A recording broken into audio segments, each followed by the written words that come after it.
చూస్తే విజయవాడలో రికార్డు స్థాయి వర్షపాతం నమోదైంది. 30 ఏళ్లలో ఎన్నడూ లేనంతగా ఒకే రోజు 29 సెంటీమీటర్ల వర్షపాతం నమోదైంది. 2 రోజులుగా విజయవాడలో కుండపోత వర్షం కురుస్తుంది. విజయవాడలోని పలు కాలనీల్లో 4 అడుగుల మేర వరద నీరు నిలిచిపోయింది.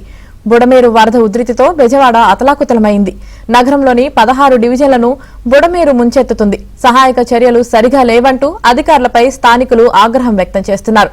వరద పరిస్థితిని మంత్రులు నారాయణ, ఎంపీ కేశినేని శివనాథ్ పర్యవేక్షించారు.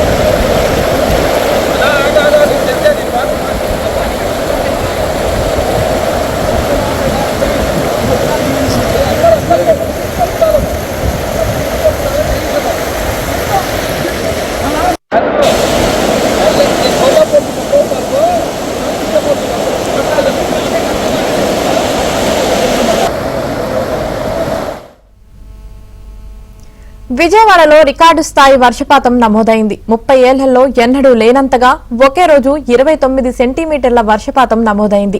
2 రోజులుగా విజయవాడలో కుండపోత వర్షం కురుస్తుంది.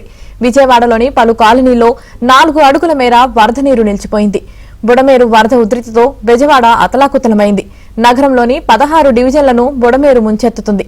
సహాయక చర్యలు సరిగా లేవంటూ అధికారులపై స్థానికులు ఆగ్రహం వ్యక్తం చేస్తున్నారు. వరద పరిస్థితిని మంత్రులు నారాయణ, ఎంపీ కేశినేని శివనాథ్ పర్యవేక్షించారు.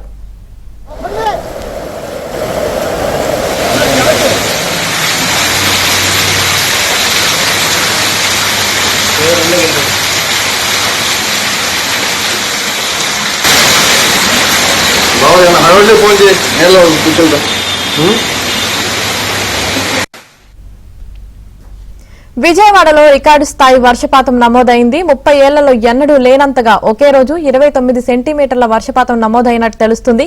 ఇదే విషయానికి సంబంధించి మరింత సమాచారం మా ప్రతినిధి పూర్ణ లైవ్ లో అందిస్తారు. పూర్ణ, ప్రస్తుతం అక్కడ పరిస్థితి ఏ విధంగా ఉంది? యామిని, విజయవాడలో గత 25 సంవత్సరాలుగా కురవని వర్షం కూడా కురవడంతో మొత్తం కూడా సింగినగర్ ప్రాంతంలోని దాదాపు 12 డివిజన్స్ మొత్తం కూడా జలమయం అయిపోయి మొత్తం కూడా జల దిగ్బంధంలో మొత్తం కూడా చిక్కుకున్న పరిస్థితి నెలకొంది. ఇప్పటికే అక్కడ మంత్రి నారాయణ, అలాగే ఎంపీ కేశినేని శివనాథ్, స్థానిక ఎమ్మెల్యే బోడమ్మ వీళ్ళంతా కూడా దగ్గరుండి ఏర్పాట్లన్నీ కూడా పర్యవేక్షణ పరిస్థితి నెలకొంది. అక్కడైతే స్థానికులైతే తీవ్ర ఆగ్రహావేశాలు వ్యక్తపరుస్తున్నారు. ఎందుకంటే మాకు సహాయ సహకారాలు అందించడంలో పూర్తిగా అధికారులు వైఫల్యం చెందారంటూ కూడా అక్కడ స్థానికులైతే తీవ్ర ఆగ్రహం వ్యక్తపరుస్తున్నారు. మరోవైపు ఇదే వాటర్ మరో 2 రోజుల పాటు ఉండే అవకాశం ఉందని చెప్పి కూడా అక్కడ స్థానికులైతే చెప్తున్న పరిస్థితి ఉంది. ఎందుకంటే బుడమేరు ప్రమాద స్థాయి మించి అని చెప్పి నిన్నటి నుంచి ఏపీఎన్లో పదే కథనాలు కూడా వస్తున్నాయి. ఎందుకంటే నిన్న సాయంత్రమే అటు అధికారులని అందరినీ కూడా అలర్ట్ చేయడం కూడా జరిగింది. దాదాపు నిన్న సాయంత్రానికే దాదాపు 11 అడుగుల మేరకు కూడా బుడమేరు చేరుకుంది. ఈరోజు అది 12 అడుగులు చేరుకుంటే కనుక మొత్తం విజయవాడ నగరంలో దాదాపు సగం భాగం ఏదైతే సింగనగర్ ప్రాంతం ఉందో దాదాపు 12 డివిజన్ల మొత్తం కూడా ఈ జల దిగ్బంధంలో మొత్తం కూడా చిక్కుపోయిన పరిస్థితి నెలకొంది.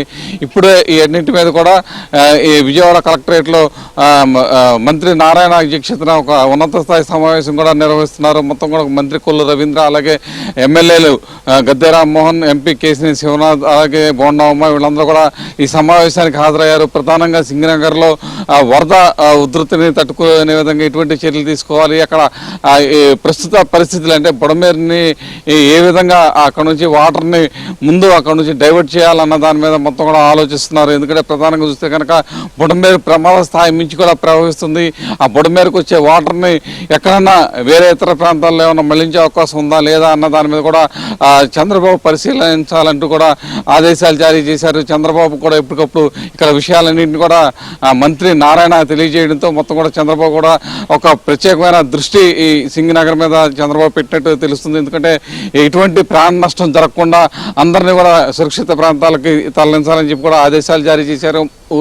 వారికి ఎటువంటి భోజన సదుపాయాలకు ఇబ్బంది లేకుండా అటు ఆ టీడీపీ కేడర్తో పాటు ప్రభుత్వ యంత్రాంగాన్ని పూర్తిగా అప్రమత్తంగా ఉండాలంటూ కూడా ముఖ్యమంత్రి చంద్రబాబు నాయుడు ఆదేశాలు జారీ చేశారు. మరోవైపు దీని మీద ఇప్పుడు మంత్రి నారాయణ ఉన్నత స్థాయిలో సమీక్ష నిర్వహించి ఏ చర్యలు తీసుకోవాలి ఏంటి అనే దాని మీద మొత్తం కూడా అటు అధికారులు, కలెక్టర్లు, లేకపోతే ఈ మున్సిపల్ సిబ్బంది మొత్తం కూడా ఇప్పుడు సమావేశంలో హాజరయ్యారు. మొత్తానికి ఆ సింగనగర్లో ఉన్న ఆ 12 డివిజన్లో ఉన్న ఆ నీరైతే ఏ విధంగా అక్కడ నుంచి ముందు పంపించాలని, ఏ మార్గాల నుంచి ఆ నీరు వెళ్ళిద్దా ఆ మార్గాల నుంచి పంపించే విధంగా ఇరిగేషన్ అధికారులతో సంప్రదింపులు అయితే జరుపుతున్నారు. మరి కొద్దిసేపట్లో దాని మీద ఒక నిర్ణయం కూడా తీసుకునే అవకాశం ఉంది. దీని మీద ఇప్పుడు విజయవాడ కలెక్టరేట్లో అయితే సమావేశం జరుగుతుంది.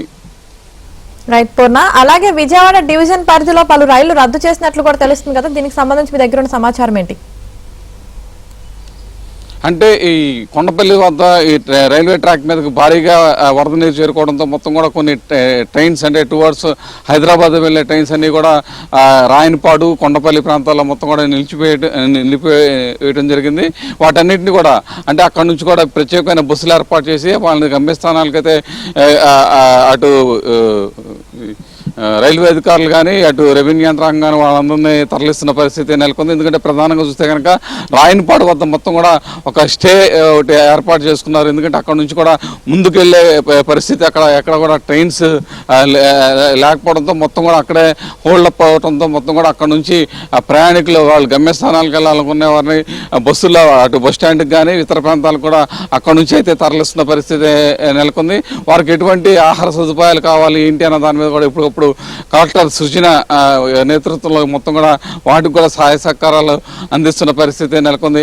ఆ కొండపల్లి ట్రాక్ వద్ద ఈ వర్షపు నీరు కారణంగానే ఈ ట్రైన్స్ అనేవి కూడా చాలా మటుకు డిలే అవుతుంది. అటు ప్రధానంగా విజయవాడ నుంచి అటు సికింద్రాబాద్ మొత్తం కూడా ట్రైన్స్ చాలా డిలేగా నడుస్తున్నాయి. మిగతా అన్ని అటు చెన్నై రూట్లో కానీ చెన్నై కలకత్తా కానీ ఈ మార్గాల్లో మాత్రం ట్రైన్స్ ఎక్కడ కూడా ఇబ్బంది లేదు. కేవలం హైదరాబాద్ వెళ్లే రూట్స్లో మాత్రమే ఈ పరిస్థితి ఏర్పడింది. కొన్ని రైళ్లు అయితే పాక్షికంగా కూడా రద్దు చేయడం కూడా జరిగింది.